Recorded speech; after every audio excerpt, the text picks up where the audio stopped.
کله چې موږ چاته وایو او ولې واده نه کوي، اول خو دا ده باید د چا په شخصي خبرو کې، د چا په شخصي معاملاتو کې کار ونه لرو، خو بیا هم دغه جملې په الماني ژبه زده کوو. ولې واده نه کوي؟ په الماني ژبه جمله داسې وایو: واغوم heiratest du nicht.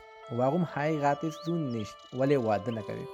که موږ چاته وایو دا زما شخصي مسله ده، دا زما شخصي خبره ده، بیا دا جمله په الماني ژبه داسې وایي: Das ist meine Privatsache. Das ist meine Privatsache. Privatsache وایي شخصي مسله، چې په انګلیسي کې ورته private وایي. او دوستانو که چیرته موږ چاته یو کال بعد واده کوم، یو کال بعد واده کوم یا 2 کاله بعد چې هر څومره وي، و تاسو دغه جمله په الماني ژبه څنګه وایو په کمنټ کې ولیکئ: یو کال بعد واده کوم.